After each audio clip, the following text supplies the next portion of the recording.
son los familiares o los cuidadores.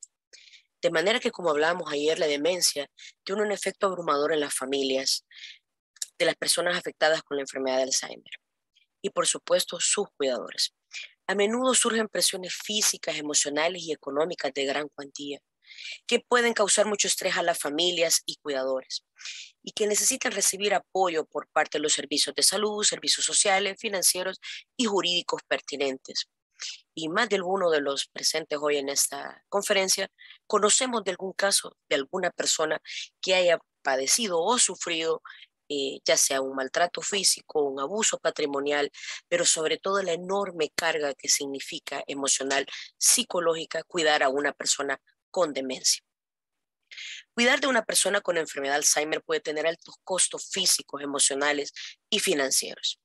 La exigencia de la atención diaria de 24 horas al día, 365 días al año es abrumadora. De manera que los cambios en los roles familiares y la necesidad de decidir sobre si debe de ser colocado muchas veces en un centro de asistencia donde se le pueda dar una mejor atención llega incluso a dividir a las familias. Siempre que abordamos el tema de los cuidadores de nuestros pacientes en la consulta, para nosotros es primordial estar bien informado sobre la enfermedad.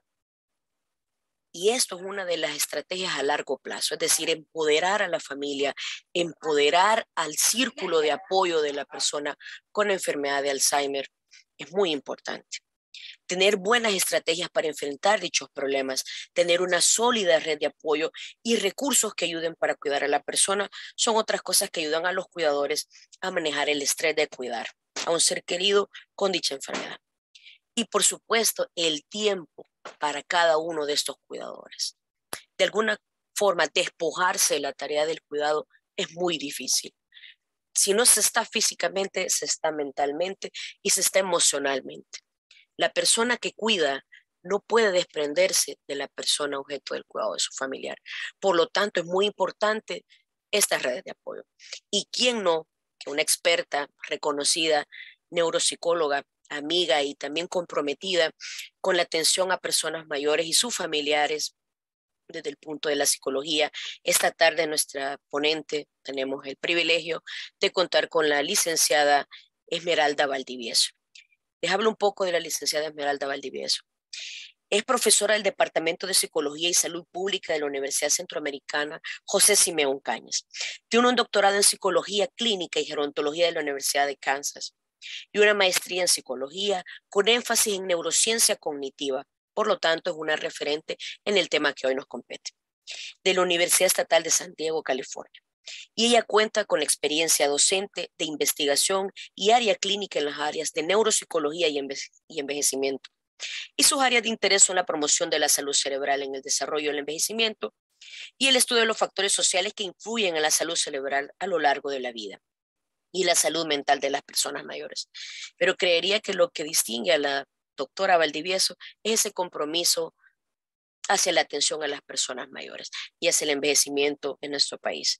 Doctora Valdivieso, sea muy bienvenida. Para nosotros es un tremendo honor y gusto tenerla aquí con nosotros.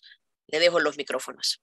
Muchas gracias, doctora Cañas, y muchas gracias también a todos los y las asistentes a esta presentación. Voy a comenzar a compartir mi pantalla.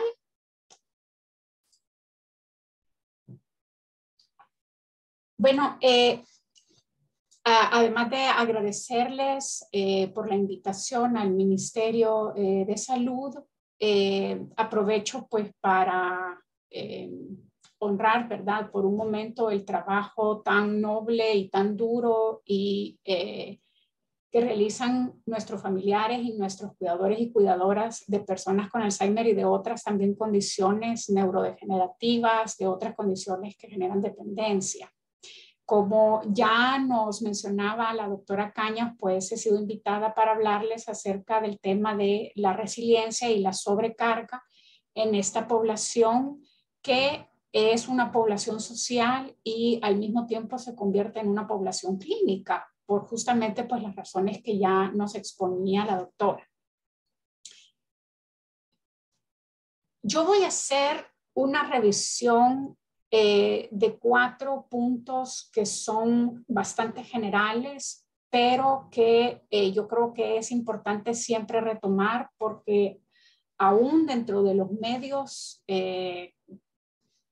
las organizaciones, las instituciones que trabajamos en pro de la salud, siempre existen algunos vacíos o algunas ideas que están mal concebidas alrededor del tema de la demencia, del tema de los cuidadores, ¿verdad? Y de cómo entonces se debería de enfocar el cuidado.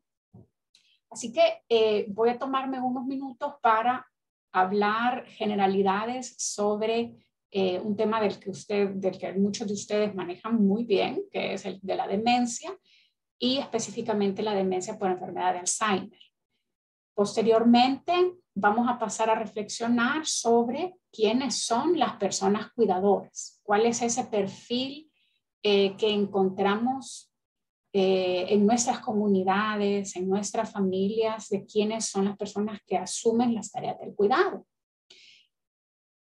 Y a continuación vamos a hablar de cuáles son los riesgos que asumen las personas cuidadoras. Y este es un punto importante porque alrededor de este punto es que vamos a encontrar estos conceptos de la sobrecarga de los y las cuidadoras, así como el tema de la resiliencia. ¿Quiénes son aquellas personas que terminan asumiendo mayores responsabilidades dentro del cuidado?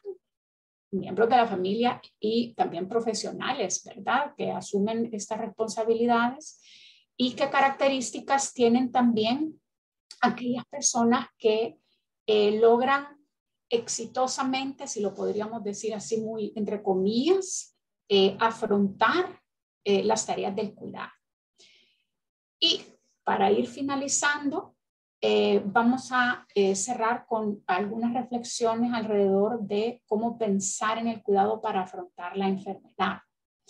Y esto pensado muy a la par, a la mano de cuáles son esas etapas por las que tradicionalmente describimos van pasando nuestros familiares con esta condición. Bueno, entonces comencemos hablando un poco de qué es la demencia, ¿verdad? La demencia la conceptualizamos como un síndrome y como síndrome que pues tiene un conjunto de síntomas específicos.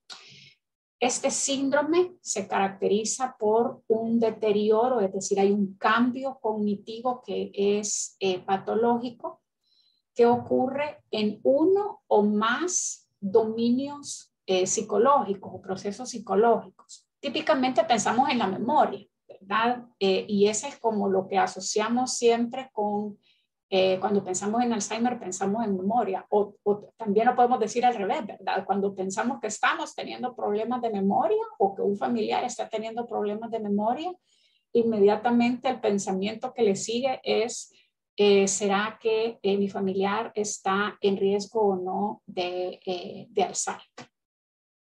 Sin embargo, el síndrome de la demencia no solamente se caracteriza principalmente por un problema de memoria. ¿Qué quiere decir esto? Bueno, puede ser que la afectación principal pueda estar en el área del lenguaje y entonces en ese sentido aparezcan, por ejemplo, afasias, alteraciones del lenguaje, o que el síntoma principal esté alrededor de la discapacidad del cálculo o de problemas de cálculo, de razonamiento.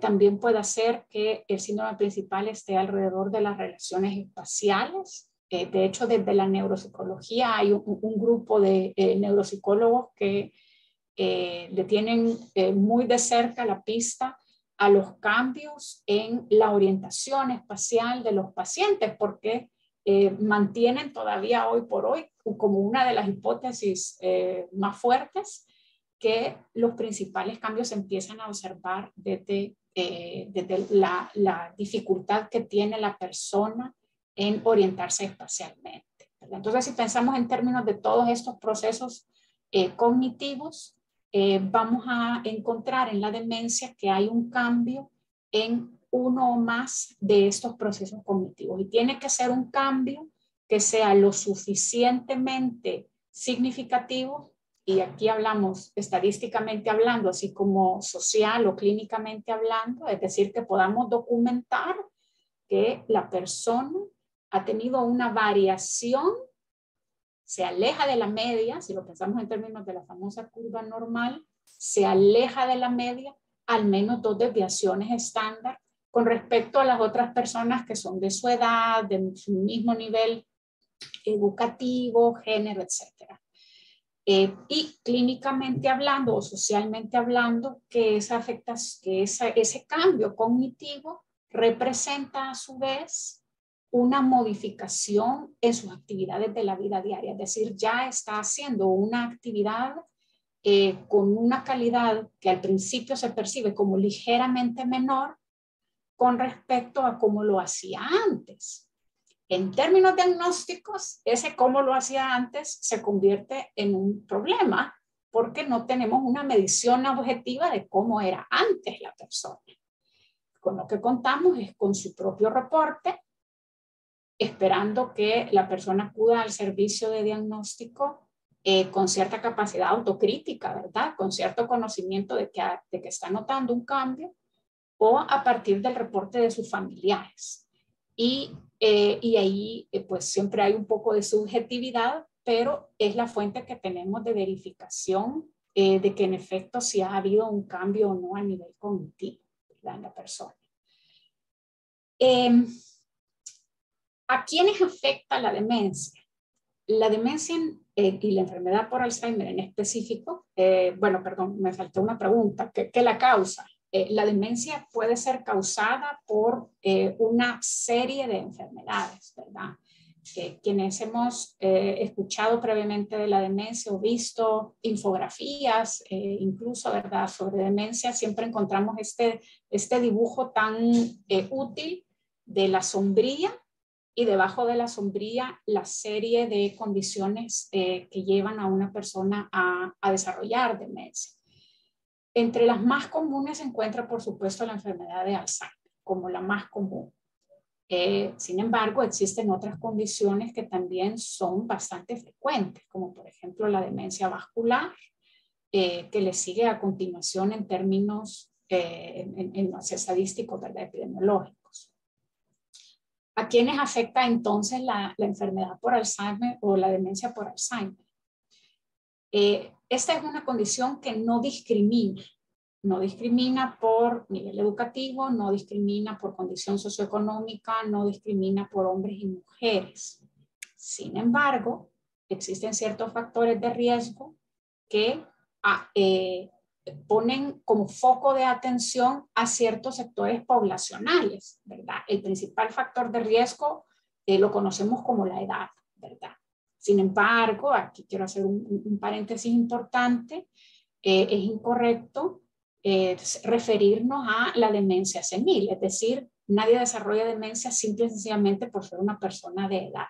O, si lo vemos también desde el punto desde el otro lado, nadie por ser una persona de edad está condenado a desarrollar demencia, ¿verdad? Entonces, este concepto de demencia senil ya es un concepto que no se utiliza, está obsoleto, y entonces necesitamos hablar de la demencia por una de estas enfermedades, ¿verdad?, siendo la enfermedad de Alzheimer, como decía anteriormente, la más común. El factor de riesgo principal sigue siendo entonces la edad. En términos de género, también observamos una diferenciación. Afecta a hombres y a mujeres, pero hay una mayor proporción de mujeres con Alzheimer, que padecen de Alzheimer, en comparación a los hombres. Las hipótesis detrás de el por qué las mujeres y no los hombres son muy variables, desde las que se han realizado desde un enfoque bastante demográfico poblacional, general, que nos dice, pues, desde un planteamiento bastante lógico, bueno, hay más mujeres con edades mayores y por lo tanto tiene más lógica que, siendo el factor de riesgo la edad, existan más mujeres con enfermedad de Alzheimer. Sin embargo, gracias a los avances de la medicina de precisión, Y también creo yo, gracias a los avances de los movimientos sociales en pro de la salud de las mujeres, ahora se están investigando otro tipo de factores, ¿verdad? De por qué las mujeres y no los hombres, ¿verdad? Algunos de ellos tienen que ver con los cambios que experimenta el cuerpo alrededor de la menopausia y a nivel psicosocial también se está investigando esta relación que tiene la depresión y la ansiedad en la edad media, estamos hablando de los 35, 40 a los 59 años, 55, 59 años, que se manifiesta más comúnmente en las mujeres que en los hombres, ¿verdad? En esta etapa de la vida. Pero además, si nos vamos ya un poco más afuera del nivel poblacional y nos vamos a nivel mundial, sucede que hoy por hoy el 60% de los casos registrados de demencia se encuentran en países de ingresos medios y bajos como el nuestro. Y con eso paso a la siguiente pregunta. Debemos preocuparnos por esta condición, ¿verdad? Qué importante es poder tener este tipo de espacios para conversar y para continuar formándonos alrededor de la salud en la adultez mayor y la atención de la demencia y la atención a los cuidadores de personas con demencia. Nos debemos de preocupar a nivel país porque nosotros entramos dentro de los países que están en mayor riesgo. O sea, actualmente es una diferencia de 60% versus el 40% para países de ingresos altos. Se espera que para el 2050 esta proporción todavía, esta brecha sea todavía más grande. Se espera que sea el 75% de los casos en países de ingresos medios y bajos como el nuestro. Y entonces, quien le ha ido siguiendo la pista, ¿verdad? Un poco demográficamente, internacionalmente, a los casos de demencia, se estará preguntando, bueno, ¿y aquí qué pasó? Porque hace 20, 30 años, la proporción de casos de demencia era mayor en los países industrializados, en los que llamamos países de ingresos altos, ¿verdad? Países ricos, entre comillas. ¿Y qué es lo que ha pasado? Bueno, que estos países han implementado políticas públicas de envejecimiento saludable, políticas públicas alrededor de mejor calidad en la atención de servicios de salud, mejor calidad alimenticia, mayores espacios de esparcimiento para poder hacer actividad física, espacios de relaciones intergeneracionales, que nosotros los tenemos en nuestras casas, ¿verdad? Pero no necesariamente en los espacios públicos. Y al haber invertido estos países en todo este diseño de políticas públicas de cara al envejecimiento saludable, la consecuencia ha sido que ha habido una reducción en la tasa de personas con demencias que reportan. Nosotros, por el contrario, países de ingresos bajos y medios, en términos de esparcimiento, en términos de alimentación, de actividad física, de las buenas relaciones sociales que forman parte, ¿verdad?, de la salud, no ha habido un cambio importante. Y si lo ha habido, pues no ha sido un cambio que necesariamente vaya hacia mejorar el tipo de alimentación que tenemos, la apertura de estos espacios, nuestras relaciones intergeneracionales también, etc. Eso se lo pensamos como a nivel país, ¿verdad? Pero también, ¿por qué debemos preocuparnos por esta condición? Bueno, porque como mencionaba anteriormente, las proyecciones que hay en el aumento del número de casos, El Salvador no está exento a esto, ¿verdad? Nuestra población está envejeciendo y está envejeciendo a un ritmo acelerado. Pero además, por otros factores de carácter social y muy propios de nuestro país, por ejemplo, la migración, muchos de nuestros hogares son hogares con jefes de hogar, que son jefes y jefas, que son adultos mayores, personas mayores. Y entonces, acá lo que estoy queriendo ilustrar, ¿verdad?, con todo esto es que tenemos muchos hogares con personas mayores que tienen responsabilidades económicas de cuidado, además de menores de edad, que tienen un panorama que es un tanto diferente a los adultos mayores de hace 50, 60 años, ¿verdad? Que quizás había una mayor comunicación entre las diferentes generaciones. Acá no. Entonces, con el crecimiento poblacional de este grupo etario, pero además con las características que hoy por hoy estamos observando en los hogares a nivel nacional y sabidos que la edad es el principal factor de riesgo y que además están todos estos factores sociales y contextuales que se tienden a vincular con el desarrollo de demencia y de enfermedad de Alzheimer, entonces esto debe de ser de preocupación para todos y todas, además de los costos y la carga que representa en términos de salud a nivel de Estado y a nivel de familia y de comunidad, ¿verdad? Hay un último dato que quiero mencionar antes de pasar a la siguiente diapositiva. El año pasado, me parece que fue, la revista, la Comisión Especial de Demencia de la revista The Lancet de Inglaterra, publica una proyección sobre la reducción de riesgo de demencia en cuanto a los factores que hoy por hoy se conocen, ¿verdad? Y entonces dicen, bueno, del 100% de la variabilidad que explica la prevención de la demencia, de riesgo de demencia, hay un 40% que podemos controlar, dice. Y esto es a nivel internacional. Y entonces ahí presenta un listado de factores de una manera muy útil para la toma de decisiones. Hay factores que están orientados hacia la primera infancia, es decir, hay cosas que desde la perspectiva, ¿verdad?, del ciclo de la vida, del curso de la vida, tenemos que empezar a preocuparnos por el envejecimiento desde muy al inicio de la vida. Y va entonces mencionando por cada una de estas etapas de la vida condiciones, ¿verdad? Aparece el alcoholismo, el control del colesterol, la diabetes, el consumo de tabaco, la exposición a la contaminación por aire.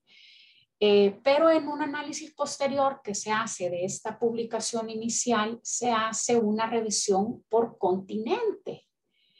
Y resulta que de ese 40% que es prevenible, de donde hasta el momento se conoce, repito, resulta que para Latinoamérica es un 60%.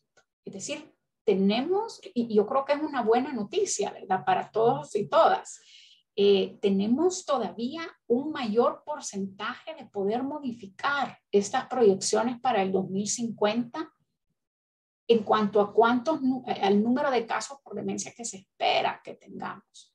¿Qué es lo que nos quiere decir este cambio del 40% a nivel mundial a un 60% a nivel Latinoamérica? Que nuestras condiciones sociales, nuestros factores contextuales, ¿verdad?, el medio en el que vivimos, la forma en la que nos relacionamos con los demás, las actividades que hacemos, todos esos factores modificables van a tener un mayor efecto sobre nuestra población y el proceso de envejecimiento, y va a tener un mayor impacto en comparación incluso de estos otros países que ya están haciendo algo al respecto, ¿verdad? Entonces, para concluir, este es un tema del que debemos discutir, conversar y preocuparnos a nivel país, a nivel comunitario, a nivel familiar e individual.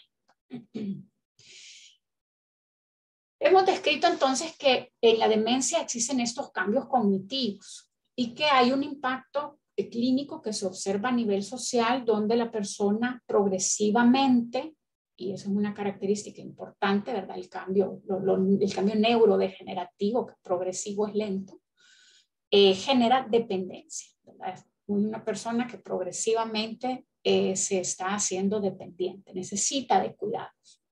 Por un momento necesitará de supervisión, pero habrá un momento en la etapa de la demencia en la que la persona necesitará de cuidados, ¿verdad?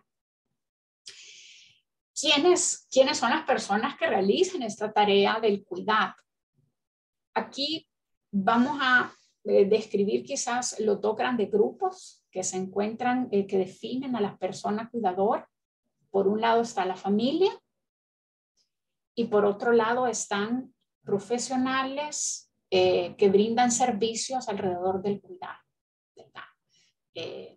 Técnicos en enfermería, enfermeros, enfermeras, personas que tampoco no tienen necesariamente un estudio formal sobre los cuidados relativos a enfermería, pero que se han entrenado y en esa práctica, ¿verdad? Han aprendido cuáles son aquellas acciones que van orientadas a brindar el cuidado a una persona mayor. Y de todo existe en nuestra realidad, ¿verdad? Voy a detenerme a hablar un poco primero de este primer grupo, que es el grupo familia. ¿Quiénes son las personas cuidadoras dentro de nuestros grupos familiares? Bueno, en unos estudios que se han hecho aquí en el país con cuidadoras, la tendencia que se muestra es bastante homogénea a través de estos estudios. En cuestión de edad, los cuidadores, cuidadoras son otras personas mayores, son otras personas adultas mayores. Es decir, otros hijos, hijas, cónyuges, familiares de segundo grado, que a su vez son adultos mayores y están brindando este cuidado, ¿verdad? Están protegiendo, cuidando, atendiendo a las necesidades de la persona con Alzheimer.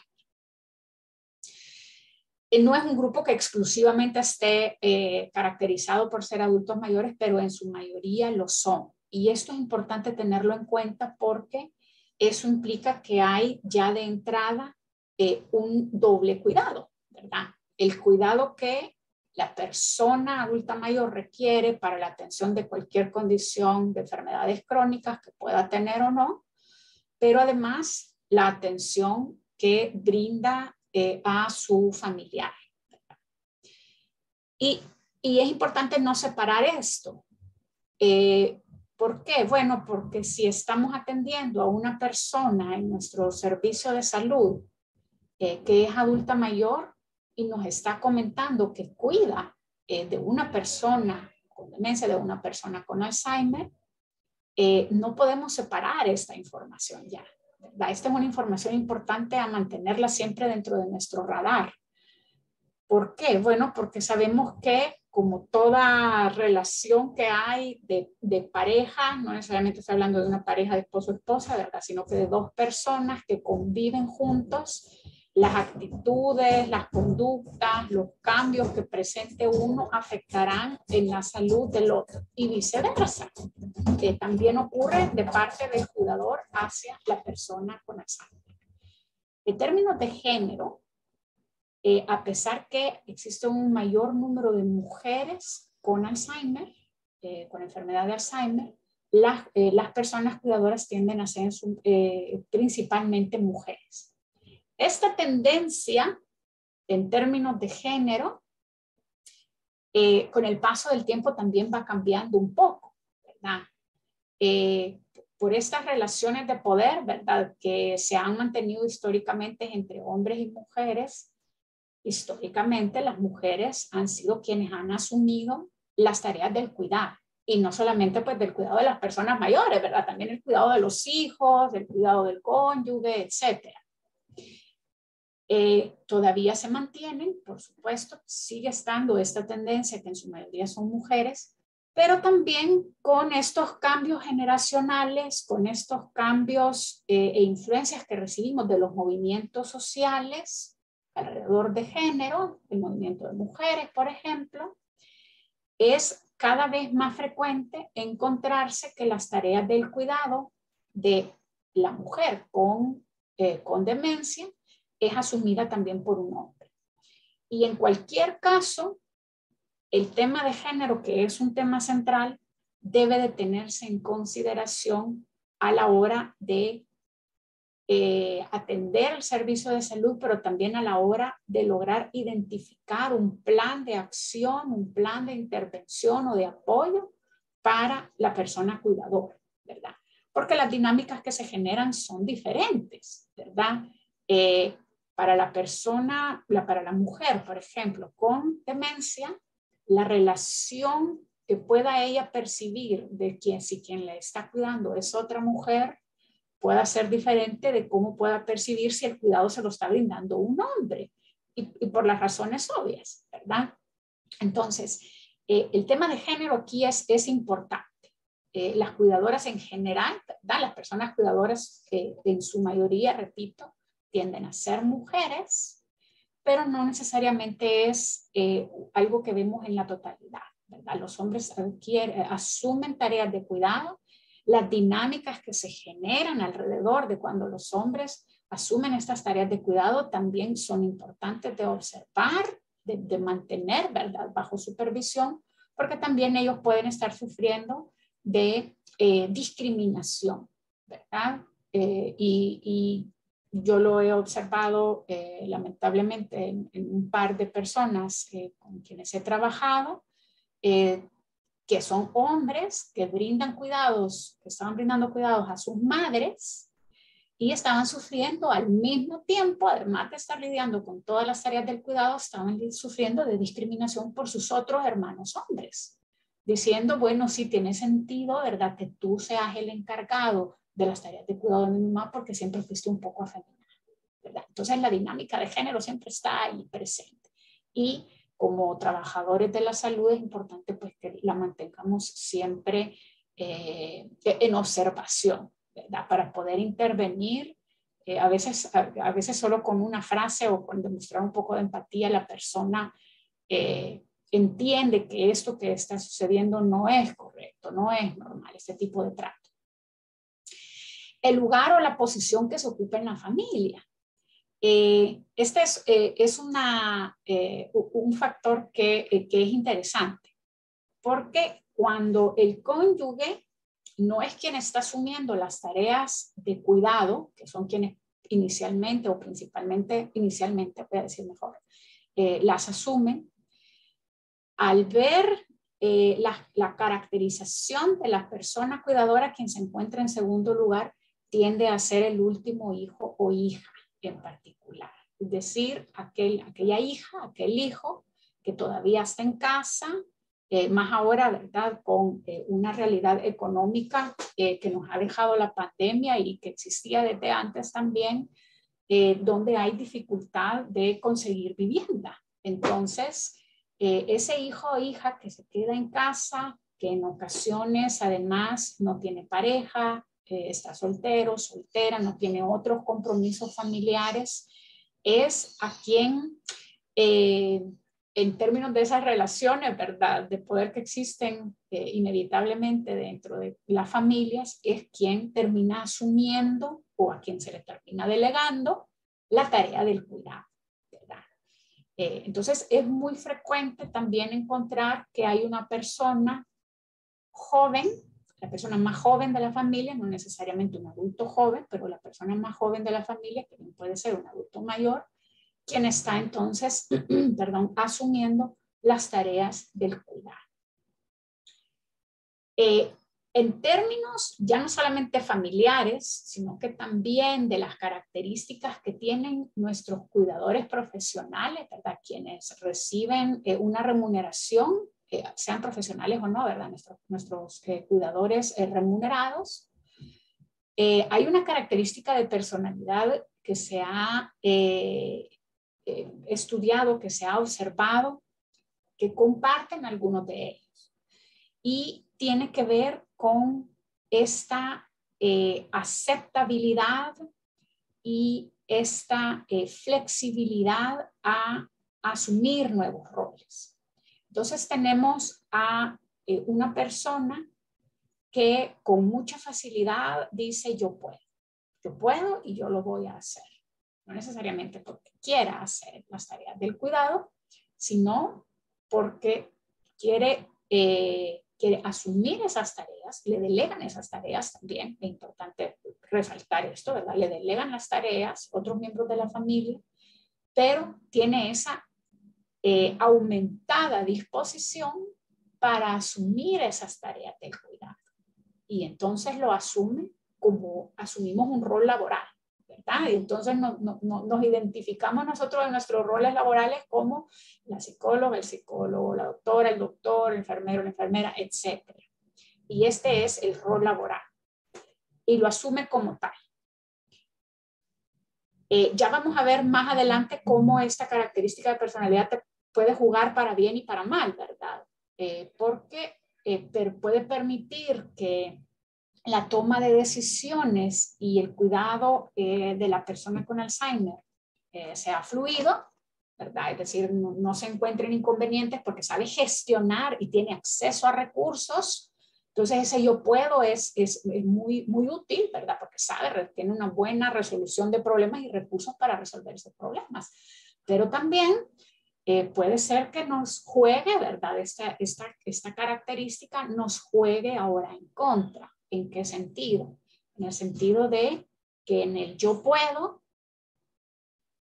los demás miembros de la familia digan, ah, él puede o ella puede, entonces yo no me meto. La misma persona que ha asumido ese rol, por las frustraciones que genera, por la carga que genera, que ya vamos a hablar de eso, diga, no me ayuda. Aunque no lo diga explícitamente, lo puede estar diciendo actitudinalmente, ¿verdad? De forma no verbal.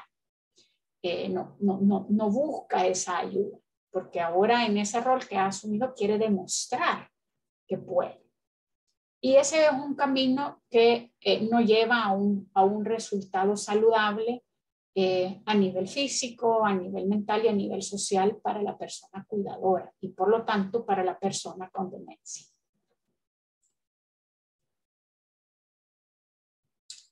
Hay una frase que yo solía escuchar de la Asociación de Alzheimer de El Salvador y la quiero rescatar acá.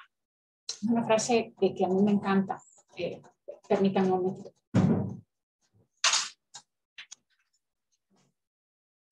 Perdón, está empezando a llover.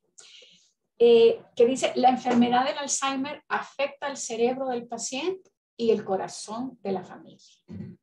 Entonces, independientemente de cuál sea el perfil de la persona cuidadora, el perfil de la persona que además asume los cuidados primarios, es decir, de la persona que está ahí 24/7, todos los días, todo el día. Los otros miembros de la familia, tanto el cuidador principal como los otros miembros de la familia, se van a sentir afectados, ¿verdad? Aquí se pueden generar dinámicas que en función de cuál es el estado de la estructura funcional de la familia, la tarea del cuidado que asume el cuidador primario va a ser acompañada por la familia y entonces va a ser un problema de familia el cómo brindamos cuidados, ¿verdad? Y calidad de vida a nuestro familiar. Pero si encontramos un tejido social y un tejido, social, dentro de la familia que es bastante débil, entonces vamos a ver que el diagnóstico de nuestro familiar va a ser como una tela de araña débil. Va a romper el poco tejido saludable que se encontraba dentro del núcleo familiar. ¿Y esto a qué se traduce? Bueno, si ya estamos diciendo que independientemente de quién sea el familiar que asume la tarea del cuidado, va a afectar emocionalmente a la persona, cuando estamos dentro de un núcleo familiar cuyo tejido es muy débil, es decir, hay muy poco apoyo social, hay muy poca comprensión, muy poca empatía, no hay un reconocimiento de la enfermedad por algunos miembros de la familia, entonces la tarea del cuidado y la sobrecarga que reciba este cuidador principal, cuidador primario, va a ser todavía mayor y por lo tanto el efecto emocional que genera el diagnóstico de la enfermedad aumenta, se duplica, impacta de una mayor manera.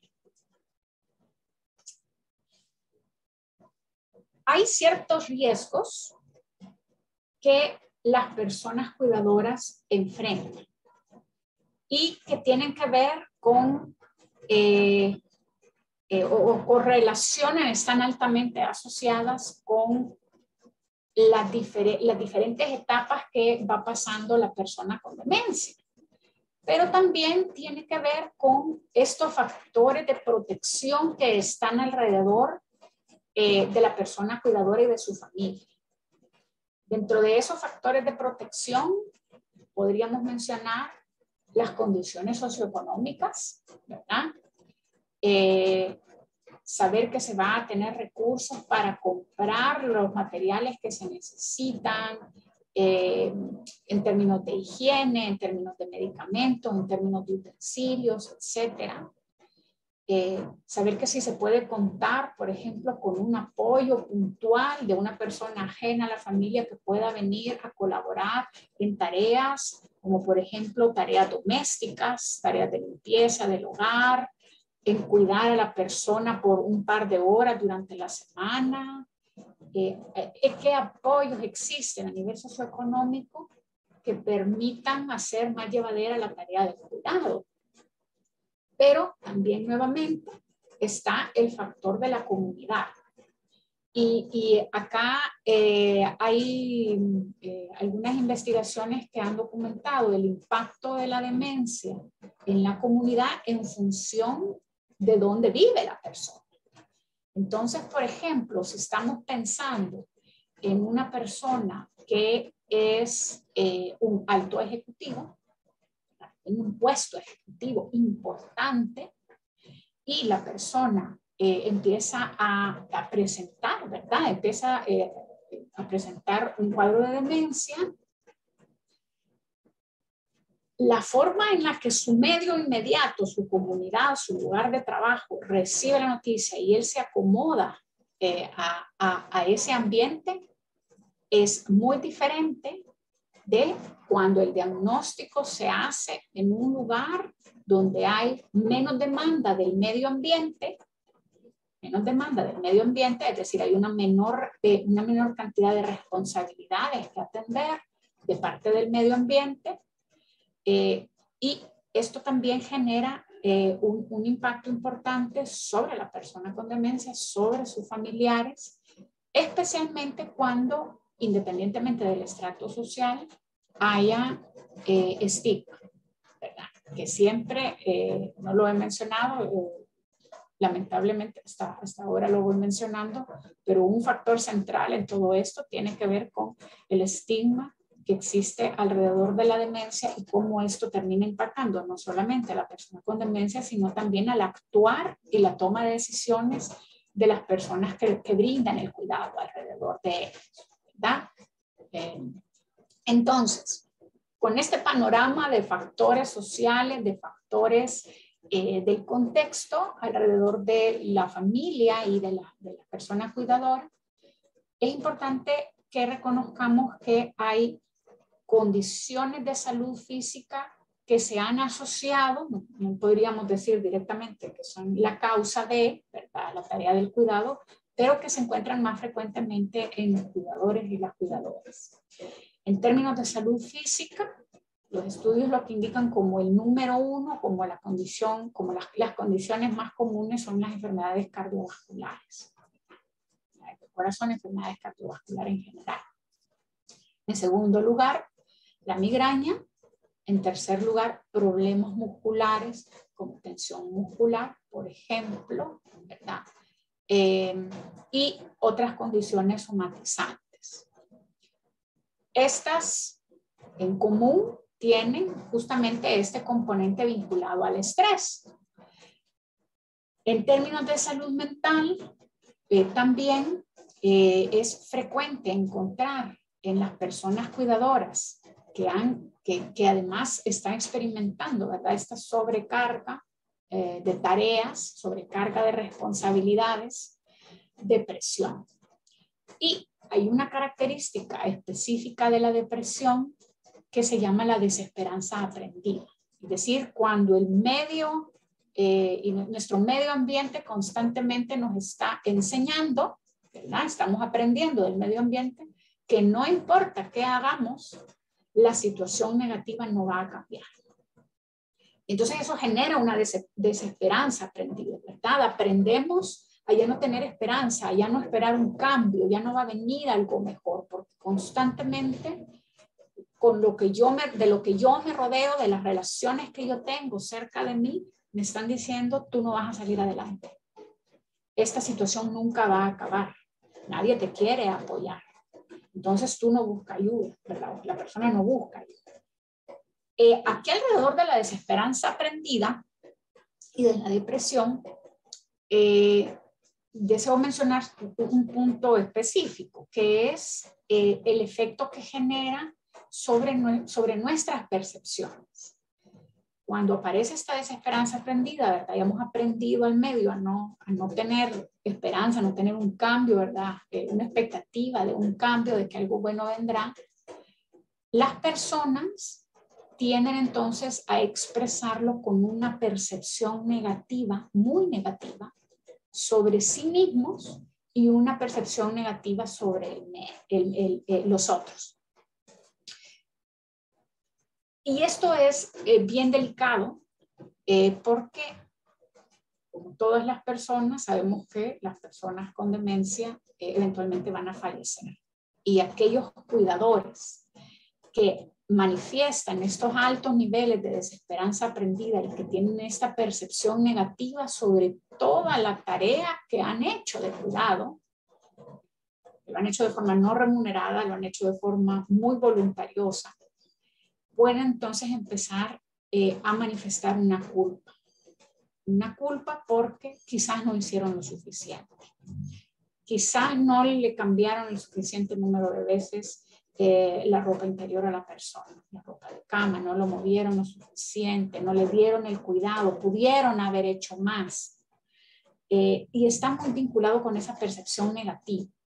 O la percepción negativa hacia los demás. No, es que mi papá o mi mamá quizás hubiera durado más tiempo, hubiera tenido una calidad de vida diferente, si me hubieran ayudado todavía más, ¿verdad? Cuando ya ha habido apoyo de parte de los familiares, o existe un apoyo de parte de los familiares. Ansiedad, por supuesto, porque como todas las personas, la persona cuidadora planifica su tiempo.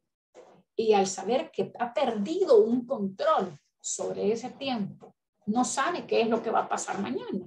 Y por eso este libro que se hizo tan famoso, ¿verdad? Tan popular, del día de las 36 horas, que es un libro que justamente, ¿verdad? Está escrito por un cuidador y que describe cómo el día no tiene 24 horas para la persona cuidadora, sino que más bien tiene 36 horas. Entonces es un día que no acaba, no sabe en qué momento entonces va a poder planificar algo con su tiempo y poder llevarlo a cabo, ¿verdad?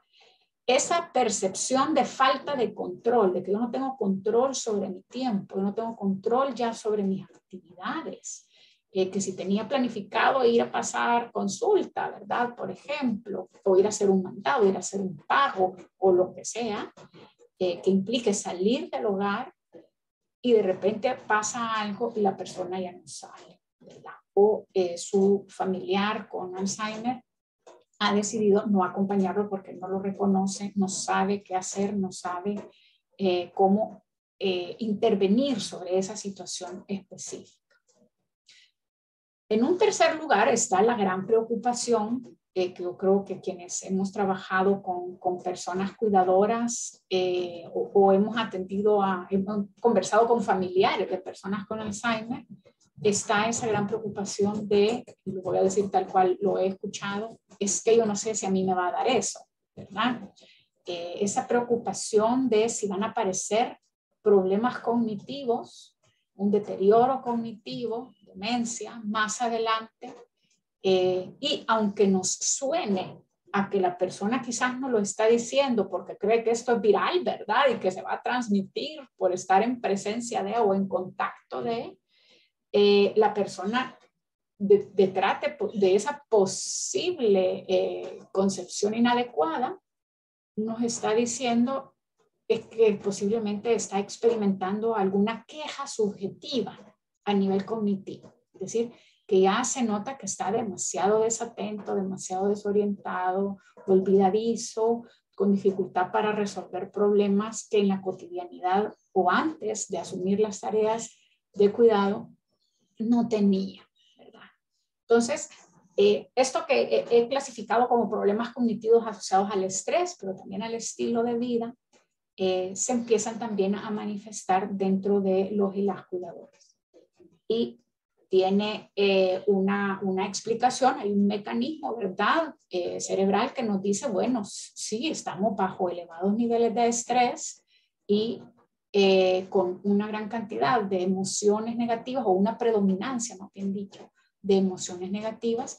Por supuesto, el cerebro prioriza, ¿verdad? El cerebro prioriza la supervivencia y no el almacenamiento de la información. Atender lo que haya que atender en el momento, pero que vaya a haber un almacenaje a largo plazo o una mejor capacidad para discriminar entre diferentes variables y tomar una mejor decisión, eso sabemos que no suele suceder con la misma calidad con la que sucedía en el pasado, antes de las tareas del cuidado, porque el cerebro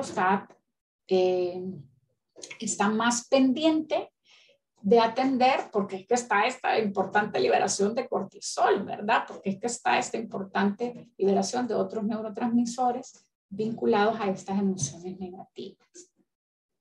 El estilo de vida también está vinculado con estos problemas cognitivos, y ya lo mencionaba al principio cuando hablaba brevemente de los factores modificables para la prevención de la demencia, pero pensemos qué tipo de actividades también terminan haciendo nuestros cuidadores y cuidadoras, sobre todo aquellos que están manifestando ansiedad, ¿verdad? Y entonces que es posible que nos expresen que tienen dificultades en el control de la ingesta de ciertos alimentos, y culturalmente, ¿verdad? La ingesta de alimentos o el tipo de alimentos que se ingieren cuando está presente, cuando estamos ansiosos y ansiosas, ¿verdad? Como todas las personas tenemos capacidad y hemos estado así en algún momento, los alimentos que se prefieren son los alimentos que son hiperpalatables, es decir, estos que venden en las tiendas, ¿verdad? En nuestras colonias, y que tienen pues muy poco valor nutricional, y también los alimentos que son hipercalóricos, los alimentos que son altamente en grasas y muy altos también en glucosa. Tiende a haber un mayor sedentarismo de parte de los cuidadores, porque ya no logran entonces integrar tanta movida, tanta actividad física alrededor del cuidado, sobre todo en etapas avanzadas de la demencia, como posiblemente lo hacía antes, ¿verdad? Ahora la tarea del cuidado se ha reducido a el estar sentado, sentada, cerca del familiar, asegurándose que no esté en una situación de riesgo, ¿verdad? En una situación de peligro. Todo esto que he explicado anteriormente, tanto a nivel de salud física y mental, también se hace acompañar por el tercer gran factor de la salud, que nos recuerda la OMS, que es la salud social. Y entonces, un riesgo bien importante para la persona cuidadora es el aislamiento social. Y ahora con la pandemia, pues hemos aprendido que el aislamiento social es un problema de salud, que además lleva a otros problemas de salud, ¿verdad? Hay documentado de cómo a mayor aislamiento hubo, ¿verdad? La persona no se relacionó con otras personas durante el contexto de pandemia, entonces tendieron a aumentar los problemas cardiovasculares, los problemas cognitivos, muerte prematura, etc. Esta combinación de factores, ¿verdad?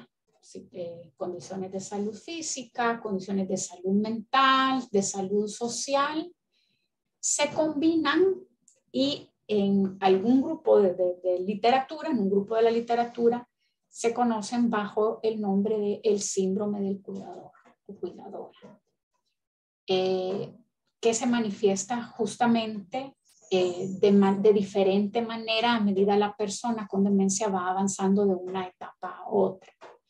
En otro grupo de literatura, simple y sencillamente no se le reconoce como un síndrome, sino que se habla sobre la sobrecarga del cuidador. ¿Y qué quiere decir esto de la sobrecarga? Bueno, la persona, como decía anteriormente, la persona que brinda cuidados es una persona que ya tenía responsabilidades previas, ¿verdad? No es que estuviera a la espera de que se le llamara, se le delegara o asumiera la tarea de cuidar a alguien, ¿verdad? y que entonces no estaba con alguna otra preocupación previa. Esta es una persona que ya tenía su carga laboral, su carga económica, su carga social, etcétera, su responsabilidad. Pero además de esta responsabilidad que mantiene, entonces ahora aparece el cuidado, y un cuidado para el que, por supuesto, nadie está preparado, ¿verdad? Nadie está preparado, a pesar de que nos podemos educar, y vamos a hablar de eso como una de las estrategias de cara a afrontar el cuidado. Cada persona es diferente, como todos sabemos, pero además hay que considerar que a medida vamos envejeciendo, las diferencias individuales se van maximizando. Es decir, las personas adultas mayores al final son más diferentes entre ellas de lo que lo pueden ser el grupo de adolescentes, el grupo de niñez también, ¿verdad? Las diferencias individuales a medida que nosotros vamos envejeciendo tienden a maximizarse. Y esto es importante porque eso significa que la presentación de ciertos síntomas no necesariamente se van a presentar, se van a expresar, ¿verdad? O a observar de la misma manera en todas las personas con Alzheimer. Habrán variaciones en términos temáticos, ¿verdad? Habrán ciertos temas que son más sensibles para la persona con Alzheimer que otros, de mayor cuidado para unos que para otros, pero también en términos de la intensidad, ¿verdad? En términos de la intensidad en la que se presentan estos síntomas. Y esta variabilidad es importante tenerla en cuenta porque la persona cuidadora, lo que tenemos que comprender es que la persona cuidadora va viviendo un día a la vez, ¿verdad? Que es la otra frase que solemos encontrar cuando estamos educándonos, escuchando, leyendo alrededor de los cuidados de la persona con demencia. Vivir un día a la vez, porque no sabemos qué es lo que va a pasar, qué variabilidad cognitiva y emocional puede presentar la persona con respecto a cómo estuvo en la mañana a cómo va a estar en la tarde y a cómo estará al día siguiente en la mañana, ¿verdad? El tema de la variabilidad intraindividual es un tema interesante, es un tema que genera ruido también, ¿verdad? Genera un poco de interferencia cuando entonces nos estamos preguntando a qué horas estoy haciendo la evaluación y será que esta persona se comporta así como lo estoy evaluando todos los días a la misma hora, o ahora en la mañana o ahora en la tarde estará comportándose de una forma diferente. Y ahí es donde es sumamente valioso el reporte de los familiares, ¿verdad? Entonces, en términos de la sobrecarga va a tender a aparecer cuando socialmente la persona cuidadora primaria identifica, reconoce o percibe, porque puede ser además algo que no es necesariamente objetivo, puede ser subjetivo, que no cuenta con el apoyo de nadie más. Y entonces aquí regresamos al tema del tejido social alrededor de la persona con demencia, de la persona cuidadora, su familia, su comunidad, la iglesia a la que acude, si participa en actividades de la alcaldía, comunitarias, municipales, con quienes cuenta, ¿verdad? ¿Quiénes son esa red de apoyo con quienes están? Cuando la persona se percibe sola, independientemente de si hay un apoyo objetivo real, ¿verdad? Entre comillas, entonces tiende más a decir, yo esto lo hago sola, lo asumo sola y no voy a pedir ayuda a nadie, ¿verdad? A pesar de posiblemente contar con una ayuda objetiva, ¿verdad? En unidades de salud, en asociaciones, en iglesias, etc. Esto genera entonces el suelo perfecto para que lamentablemente empiece a cultivarse la sobrecarga del cuidador. A todo esto aparecen presiones reales, por ejemplo, las presiones económicas.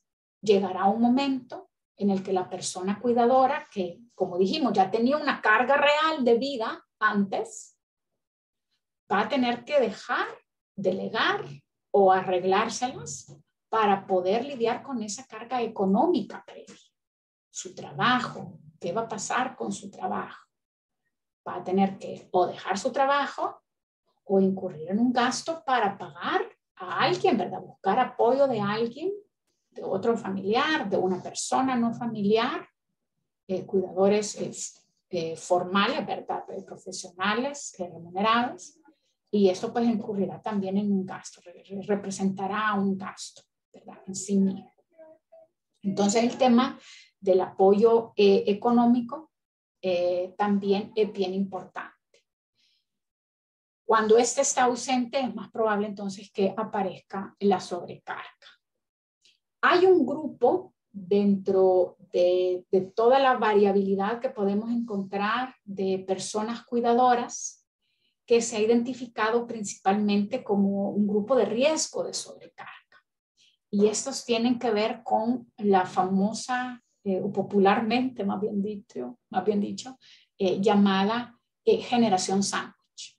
La generación sándwich es el adulto medio que tiene a su cargo infantes, sobre todo estamos hablando de 12 años para abajo, 8 años para abajo, ¿verdad? La primera infancia, que es todavía un grupo vulnerable, un grupo dependiente, más bien dicho.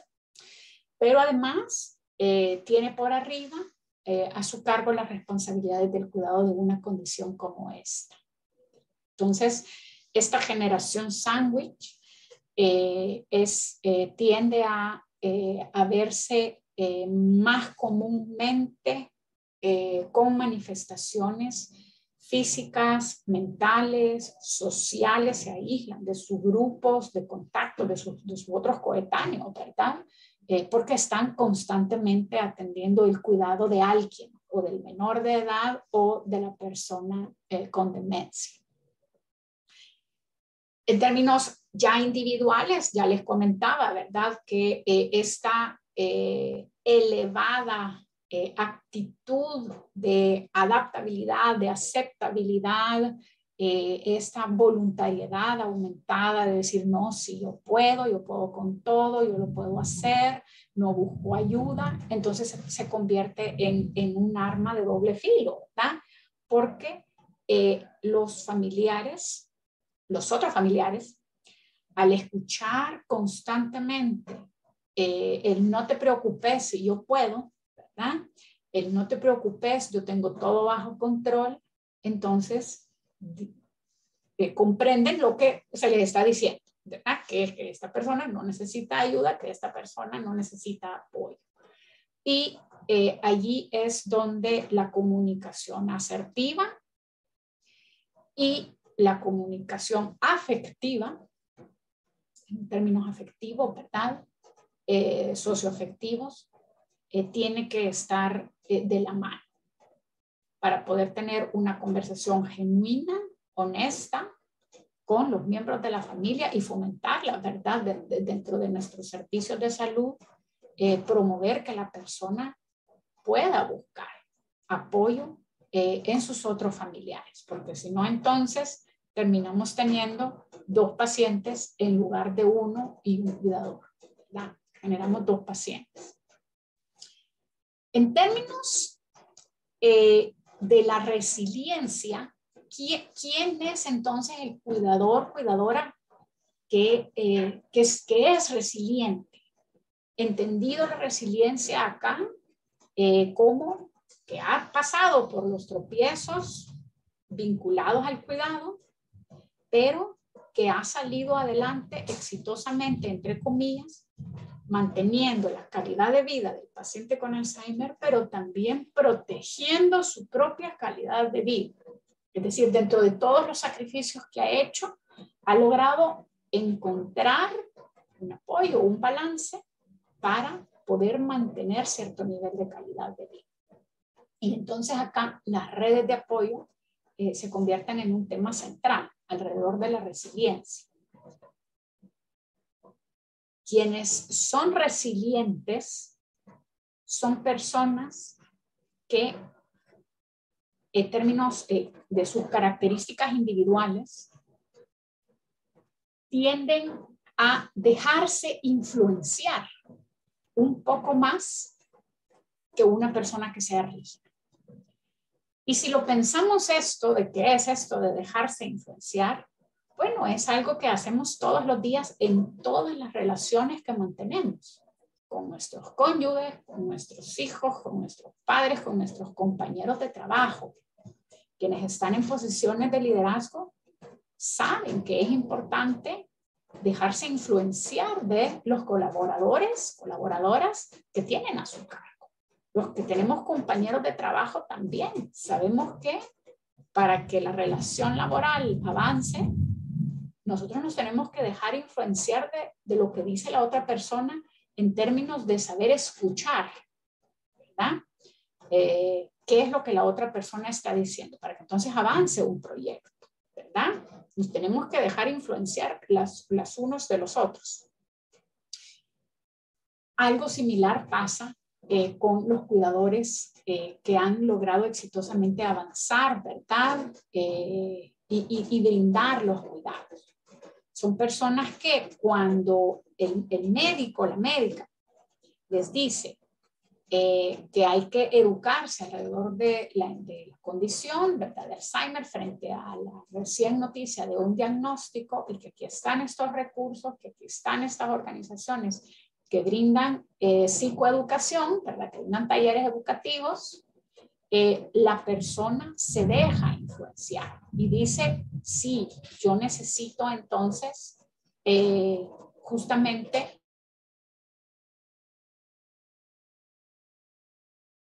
qué está pasando, porque notamos que la persona cuando está haciendo cuando inicialmente están manifestando síntomas, no es el momento en el que se diagnostica. Ustedes lo sabrán mejor que yo, el momento en el que llegan a su práctica, ¿verdad?, de salud, a su servicio de salud, es cuando el familiar ya no sabe qué hacer. Y muchas veces es ya en la etapa 2 o en la etapa 3, lamentablemente. Pero en este momento de la etapa 1, es tan difícil porque no sabemos, no comprendemos los cuidadores y cuidadoras exactamente qué es lo que está pasando. No comprendemos por qué de repente esos cambios, ¿verdad?, en la expresión emocional, esos cambios cognitivos. Y hay negación, hay estigma hacia la enfermedad con Alzheimer, es lo que menos quiero pensar. Y entonces la manera en la que se suele afrontar esta etapa es desde el punto de vista del desarrollo de la autonomía. O sea, ¿qué puedo hacer de modificación en el ambiente, de verificación de seguridad que permita a la persona mantener su autonomía? En el ámbito laboral igual. ¿Qué podemos hacer para que esta persona se pueda mantener la mayor cantidad de tiempo siendo una persona económicamente activa? En esta segunda etapa, donde entonces ya encontramos cambios que ya son bien claros, hay cambios en el juicio, ¿verdad?, en la toma de decisiones, se empieza entonces a manifestar un mayor deterioro, los cambios conductuales o síntomas conductuales y psiquiátricos, ¿verdad? El cuadro conductual y psiquiátrico está ya bastante presente. El enmarque del afrontamiento tiene que ir hacia la seguridad. ¿Cómo hemos dispuesto de ciertos artículos en el hogar? ¿Qué medidas tenemos de control de calidad, de control de seguridad con nosotros familiares, asegurándonos que las puertas tengan llave, la puerta de salida, por ejemplo, dónde se almacenan las llaves? ¿Qué es lo que sucede cuando yo salgo con mi familiar de paseo? ¿Quién es la persona con la que nos vamos a estar rotando, ¿verdad? La observación, la supervisión y el acompañamiento. Y finalmente, en una etapa 3, que ya hay de un deterioro físico mayor, ya hay una pérdida total de la autonomía, ¿verdad?, de esa toma de decisiones, el afrontamiento debería de girar alrededor del confort, de cómo garantizamos entonces esa calidad de vida, brindando confort para la persona a la que brindamos cuidado. Y debajo de estas 3 está la calidad de vida y la salud de las personas cuidadoras. Bueno, esto es lo que les quería presentar y las reflexiones que quería introducir alrededor del cuidado, alrededor de la resiliencia, de las características que tiene el cuidador, cuidadora resiliente y de la sobrecarga. No sé si tenemos, doctora Cañas, todavía tiempo para atender alguna pregunta o algún comentario. Claro que sí, doctora Valdivieso, agradecerle como siempre que usted sea tan explícita y aborde de otra óptica estos temas. Abrimos los micrófonos para quienes deseen hacer preguntas. ¿Sí? Yo, por ejemplo, tendría una pregunta, doctora. ¿Cómo puedo lidiar con la frustración que me produce la labor o la tarea del cuidado, siendo esta una acción que no quise y que se me ha impuesto? Así es. Allí es una excelente pregunta. Está el tema de la imposición, ¿verdad? Y entonces la pregunta a la que yo invito siempre es, ¿quién se lo impuso? ¿Quién se lo impuso? La tarea del cuidado. Si fue impuesta, alguien se lo tuvo que haber impuesto, ¿verdad? Y ahí pues entran un poco las dinámicas que ya existen dentro de la familia, esos tejidos, ¿verdad?, que tenemos dentro de nuestras familias. En un momento tan complicado como es el momento en el que vienen los cuidados alrededor del Alzheimer, es un mal momento para intervenir, pero es el momento de intervenir. Y digo que es un mal momento para intervenir porque el momento de intervenir debería de venir antes, ¿verdad? Para asegurarnos que antes de que vaya a pasar todas estas tareas de cuidado por la cotidianidad, nos llevemos bien con nuestros familiares. ¿Cómo lidiamos entonces con esa frustración? No hay recetas, pero yo les puedo mencionar dos cosas que he observado en los cuidadores con quienes he trabajado. Número uno es que son personas que hablan con una enorme asertividad. Estas personas saben expresar qué es lo que necesitan. Están en un medio en el que no tienen temor, ¿verdad?, de expresar qué es lo que necesitan, porque eso también es una dinámica que se presenta. Pero es una persona que habla con mucha asertividad y entonces le puede decir puntualmente a miembros de su familia cómo cada uno de ellos puede colaborar en algo. Y número dos, y muy importante, tiene que ver con la red social.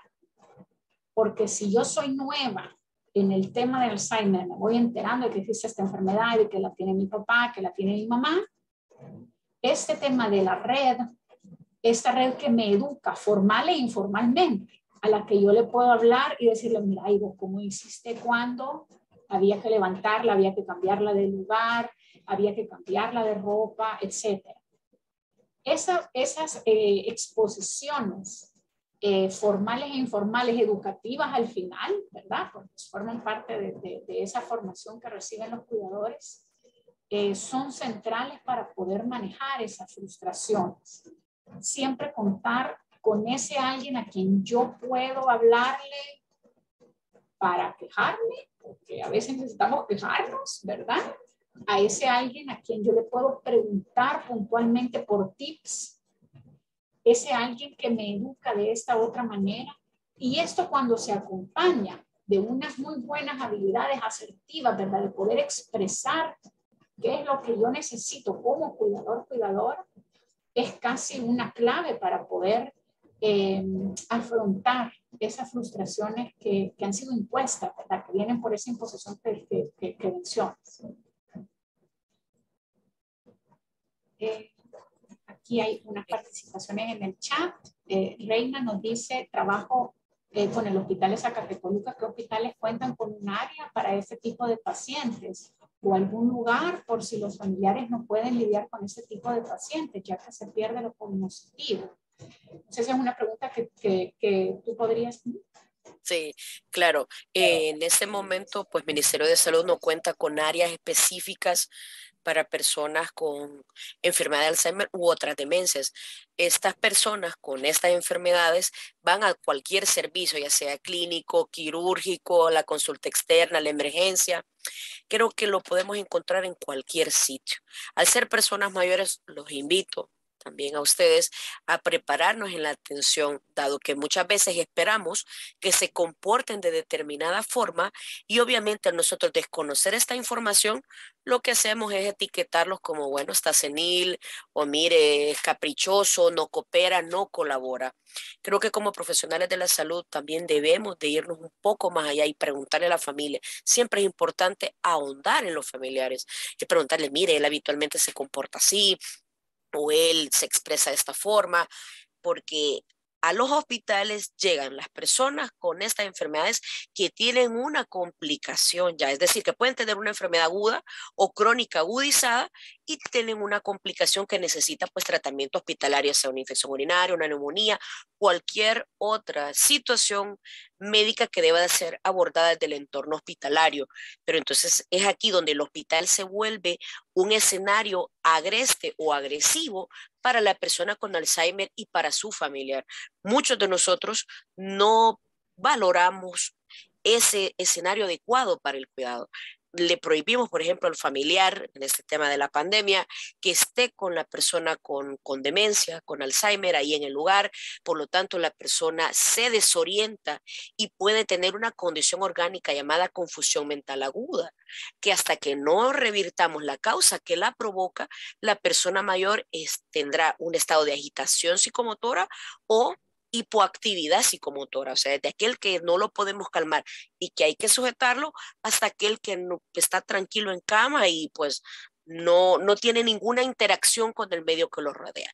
Aquel que tiene trastornos del sueño y que duerme de día y está despierto, de alguna forma alterando el sueño de los demás. Entonces, por eso es muy importante que sepamos reconocer quiénes son estas personas con estas enfermedades.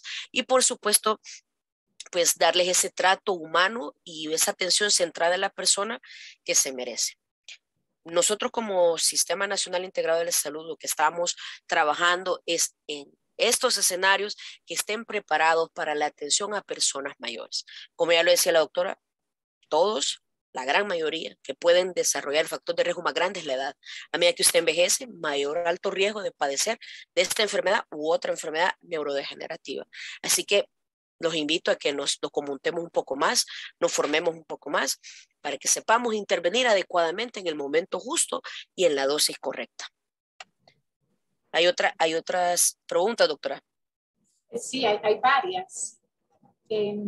Quizás voy a atender algunas así rápidamente porque sé que entiendo que nos hemos pasado 6 minutos del tiempo previsto. No, en mi pregunta si el Alzheimer es hereditario. Esta es una pregunta compleja. Sucede que en los estudios genéticos se ha identificado un gen, pero no es un gen que está presente en todas las personas con Alzheimer. Hay un estudio actualmente en Colombia, porque hay una comunidad donde hay familias enteras que sí han sufrido, que han desarrollado la enfermedad, pero es un gen que es poco común, es decir, se encuentra en ciertos lugares geográficos y Colombia pues es uno de estos lugares en los que lamentablemente se presenta. De manera que no podemos decir que es hereditario en un 100%, ¿verdad? No hay una herencia dominante, no significa que porque mi madre o mi padre tengan Alzheimer, yo voy a desarrollar Alzheimer. Y por eso la importancia de estos factores de riesgo modificables. O sea, sabemos ahorita, por el momento y a nivel mundial, que es un 40% de probabilidad que podemos jugar. La buena noticia es que para Latinoamérica es el 60%, ¿verdad? Nos da como un chancecito más de poder intervenir, digamos, y en la prevención. Luego hay una pregunta de Carla, Mariela, que dice cómo manejar con el paciente el tema de la administración de su pensión, sobre todo cuando uno de los riesgos es que el tener dinero es una excusa de salir de la casa para ir a comprar. En el trabajo social del ISSSTE recomiendan que no manejen bienes materiales por su propia condición. Este es un tema muy difícil. Este es un tema muy difícil sobre todo porque frente al estigma que existe ante la enfermedad, por supuesto, si la persona que es diagnosticada negará tal situación, ¿verdad? Y podrá pues también dentro de los síntomas conductuales y psiquiátricos expresar que esto es más por el contrario, ¿verdad? Una idea que alguien más ha impuesto para controlar sus bienes. Sin embargo, los familiares deberán de tomar ciertas decisiones de forma, idealmente, de forma acompañada legalmente. Es decir, hay especialistas, hay abogados que brindan servicios. Entiendo que también en la Procuraduría, existe una unidad que brinda apoyo para este tipo de toma de decisiones, donde se trata de balancear los derechos de la persona adulta mayor con un diagnóstico de demencia y al mismo tiempo cómo proteger mejor sus bienes. Bueno, doctora, ¿hay otra pregunta? Como 7 más. Pero no sé cómo estamos de tiempo o... La que usted pueda, la que usted desea abordar, doctora. Tenemos un poquitillo más, creo que son las 3 y un poquito. Si puede abordarla, doctora, está bien. Vale, muy bien.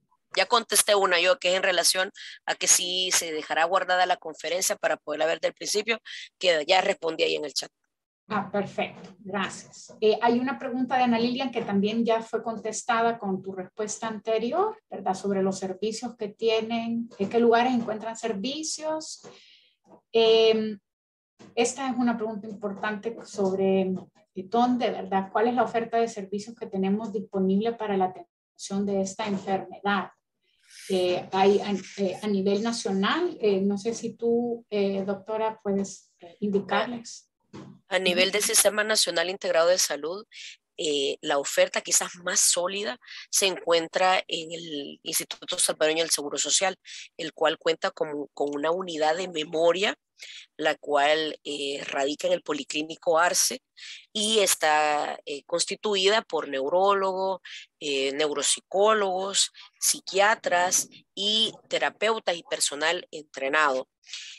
De alguna forma, para actuar una vez ya está establecida la enfermedad. Es decir, hay una sospecha de una queja cognitiva, una queja de pérdida de memoria, y se le hace una serie de baterías simples y se manda a la unidad de memoria por la sospecha que puede tener esta u otra enfermedad neurodegenerativa. Esa es la oferta de servicio. A nivel del sistema del Ministerio de Salud, no tenemos una oferta sólida de estas características, pero sí estamos trabajando en la atención a los cuidadores familiares con enfoque de adultos mayores. Esa es la oferta que tenemos en ese momento. Y con esa respuesta también damos respuesta a la pregunta de cómo detectar la enfermedad, ¿verdad? A través de la administración de estas pruebas cognitivas, ¿verdad? Neuropsicológicas, y también muy importante es el reporte y la observación, ¿verdad? Que nos dice los cuidadores sobre esos cambios. Entonces, el familiar no hacía esto antes, ahora lo está empezando a hacer de esta manera, ¿verdad? Sí. Y creo que ahí solo agregar una cosa que lo expresábamos el día de ayer, es en relación a que el filtro más importante es el médico de atención primaria, el médico del primer nivel de atención. La persona mayor o su familiar va porque nota algo raro o nota que la pérdida de memoria es lo suficientemente sustanciosa o fuerte como para que le genere preocupación. Y entonces es ahí donde en la norma de atención integral a la persona adulta mayor están las baterías de screening o los test de tamizaje, como le llamamos nosotros, para el área mental y el área afectiva, porque algunas enfermedades, por ejemplo, Parkinson o demencia en sus estadios iniciales, pueden simular una demencia o estar en un estado depresivo para después manifestarse como una demencia como tal. Entonces, 5 minutos es lo único que vamos a invertir en hacer estos test de tamizaje y nos arrojan una luz y una información muy importante, porque de aquí en adelante podemos derivar al especialista, la unidad especializada o al hospital de referencia donde haya servicio de neurología, psiquiatría. Entonces, ese es como el flujo de atención para la persona que tiene un déficit de memoria. Pero lo más importante es no achacarle a la edad que usted tiene pérdida de memoria y decir, bueno, es que tiene 80 años, doctor, es que tiene 90. Sí, seguramente hay algunos agujeros en esa memoria, pero usted puede identificar cuando hay algo que no es normal. Cuando empieza a hablar de familiares que están fallecidos, que empieza a hablar de situaciones que solo la persona que está teniendo la alucinación o la ilusión, como se habló el día de ayer. Entonces, lo más importante es, ante una queja de pérdida de memoria, hacer los test de tamizaje. Así es, y con eso también hemos dado respuesta a otra pregunta. Una puntual es si el Hospital Arce atiende pacientes de LIS, y ahí es donde encontramos, ¿verdad?, la unidad de neurología, ¿verdad?, de la clínica de la unidad de memoria, sí. Hay una pregunta también que es importante, y con esta vamos quizás cerrando, es la última. Dice, ¿se ha pensado en promover la formación de grupos de ayuda mutua para cuidadores de personas con condiciones crónicas y mentales? En general existen diferentes tipos de grupos, ¿verdad? Está, por ejemplo, ASFAE, que es la Asociación Salvadoreña de Familiares y Amigos de Personas con Esquizofrenia, pero no solamente van personas con esquizofrenia, familiares y amigos de personas con esquizofrenia, van también otras condiciones severas de carácter psiquiátrico, ¿verdad?, de salud mental. También existen otro tipo de asociaciones. Ahora con la pandemia, por ejemplo, la Asociación de Alzheimer, la Asociación Parkinson, han tenido ciertas dificultades, ¿verdad?, por las razones obvias de congregación y el trabajo educativo muy valioso que se realiza ahí.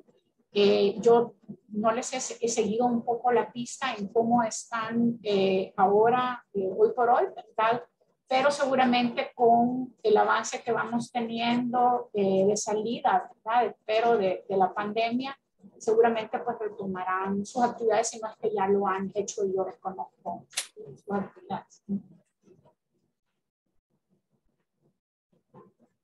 Bueno, esa ha sido la última pregunta. Ok, muchísimas gracias, doctora Esmeralda. Le transmitimos de parte de todo el Ministerio de Salud y de todas las personas que se han podido conectar a esta conferencia, pues nuestro agradecimiento, un abrazo fraterno.